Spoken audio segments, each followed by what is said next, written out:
Being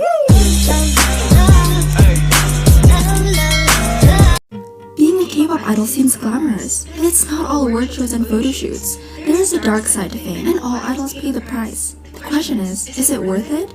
K-pop idols face some very real threats every single day that most of us couldn't even imagine.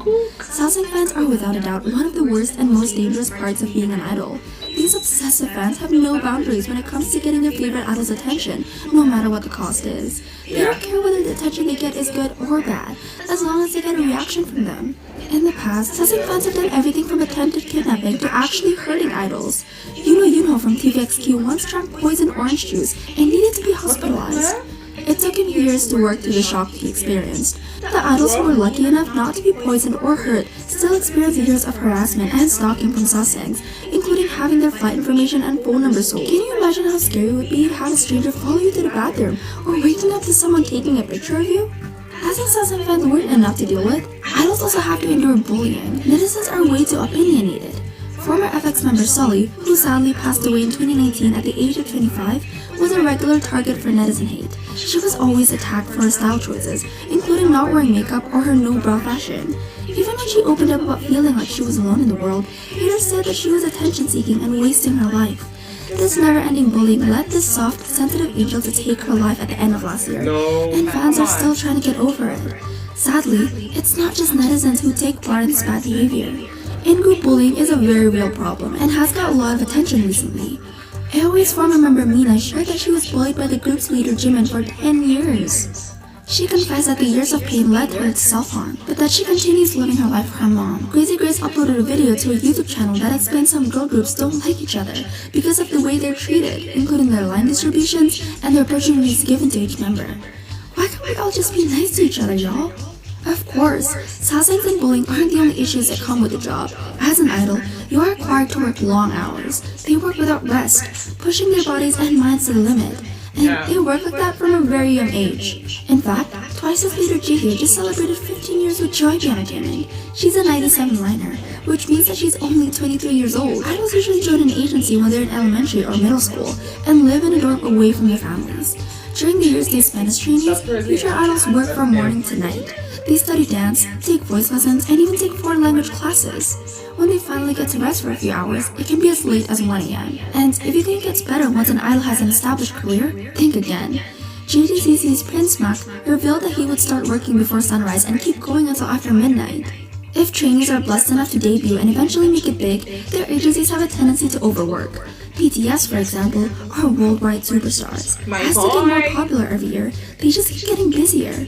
Between releasing new music and promoting all over the world, our kings of K-pop barely get a moment to themselves. Seriously, one moment they're in Korea, and the next thing you know, they're on television in the United States. Thankfully, Big Hit Entertainment takes good care of them and makes sure that they get vacation time. But considering how hard they work, it almost seems like it's not enough. Other idols aren't so lucky. Former FX member Crystal has fainted multiple times on stage and was even hospitalized for exhaustion. Former EXO member Chris Wu even opened up about being overworked, saying that one of the biggest problems he had was the super intense schedules and the fact that there was no freedom whatsoever. Many idols don't get to have a single day off. Because idols are massively overworked, their health can take a hit. Some idols live with conditions that make their extreme jobs hard to do. BTS's V has shared that he suffers from some type of rash that appears whenever he gets too hot. It could even be more serious, leading to the person who has it to get dizzy or have trouble breathing. The condition isn't life-threatening, but knowing how hard he works and how hot he can be when dancing, armies are always worried about him. Hyuna is another idol who has to live with a medical issue. Basically, the illness she has makes her body react to extreme stress by fainting. It was so serious that she even left the Wonder Girls and quit idol life for a while to focus on getting better. Aside from physical health, there have been many idols who took hiatuses because of mental health reasons, including Oh My Girl's Chiho, Monsta X's Johani, and Luna's Haser. Twice's Mina took a long break from the group's busy schedule, which started last summer and only really ended around the beginning of this year. Her agency shared that she has been suffering from an anxiety disorder and that they would be putting her health first. Mina did her best to work when she could, and she took part in the filming for the Feel special on V, which made Monsters everywhere cry tears of joy. But when she made her first stage appearance since July 2019, K-pop fans around the world were so happy that they made a hashtag Proud of You Mina trend on Twitter worldwide. Even though fans are happy that agencies are allowing their artists to rest and recover, the thought in everyone's mind is, what can agencies do better in the first place? So with all that in mind, it's pretty obvious that being an idol is a stressful job. I mean, survival reality shows really let the public see how hard their job is. One mistake can mean the end of your career or lead to harsh criticism from netizens. Trainee Kokon broke down crying because his Francis microphone didn't work correctly and produce X101. Depending on how successful they are, they're also given different foods and even have strict rules for when they can use the bathroom. Trainees are even tested on their personalities in a way that almost seems abusive.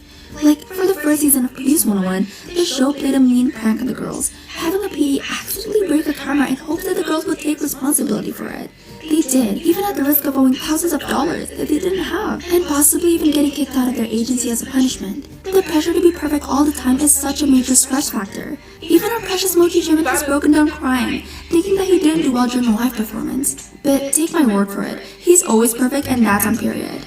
Whether the groups are known worldwide or not, many idols would spend time with their families. The late Guhara once said that she never had time to see her family. And more recently, IU shared that her parents worry about her because of her busy schedule. So she lies to them about getting enough sleep so they don't worry about her. During the filming of Produce 101 Season 2, the trainees were so happy to be able to talk to their families on the phone that a lot of them broke down crying. It's extra hard when idols are from countries other than Korea, like Blackpink's Lisa, who is from Thailand. Lisa is super close to her parents, and because she lives in Korea, she doesn't get to see them as much as she wants to. Just talking about her parents is enough to make our soft cinnamon roll cry. We love to see her happy too. So when she was reunited with her dad at the end of last year, the moment even trended on social media. As if not being able to see their families wasn't bad enough, idols practically don't have any private lives. Dating isn't allowed, and often managers will take their phones away. Korean Pop's Way explained that if a group is really popular, their agency might not let them go out, and that the idols would end up having secret phones to keep in touch with their friends or family. Wei's agency was so strict that when her dad came to visit her at the company on her birthday, they made him leave. Even if idols do manage to date, their relationships don't usually last long because they don't have time to see each other. The breakup between singer Ui and actor Lee Sang-yeon in 2017 shocked fans because they seemed to be going strong. After their breakup, Pledis Entertainment released a statement explaining that they're still friends, but they had just drifted away due to their schedules. Even when companies allow their artists to go on vacation and have personal time, there's no guarantee they'll be able to enjoy it in peace. When BTS took a break in August of 2019, their agency Big Hit Entertainment had to ask fans to respect the members' privacy. But anti-fans couldn't leave Jimin alone and even start gross, untrue rumors about him during his Paris vacation. Like, damn, can't the haters let our Mochi breathe? And for all they go through, many idols still get paid a lot.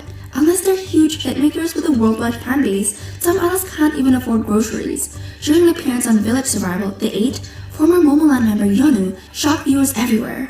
When the host asked what she would do if she suddenly had 10 million won, which is about $8,300 US, she said that she would buy food over her grocery budget. She also shared that at the time, even though Boom Boom was a huge hit, the group hadn't been paid by the agency. Momoland isn't the only group who took forever to receive payment. Even though they were disbanded for 6 weeks, by the time the news broke in the middle of February, X1 members had not been paid and continued to work for free. CJ ENM made almost $75,000 just from mobile voting. Other idols that have never been paid for their work include the boy group The Rose, girl group Secret, and the former Intuit member Sunghyun. Sadly, even idols that get paid don't get paid for what they're worth. Former JGCC member Henry Prince Mac shared that his company kept 80% of the group's earning, and that the 20% was the leftover that was split between JGCC's 7 members. After doing the math, he thinks that he was paid for about $2 a day for his work. Crazy Grace shared that she earned exactly $0 from the music and roughly $500 from other activities before deciding to go independent. If you think that her faves get paid for attending the end of the year award shows, think again. They don't get paid for being there, unless they're performing. But what they get isn't even enough to pay the ride to get there. These are the hard things that many K-pop idols go through to follow their hearts and their dreams. So I want to know what you guys think. Is all of this worth it, becoming a K-pop idol? Let me know what you think in the comment section. Bye! Is it?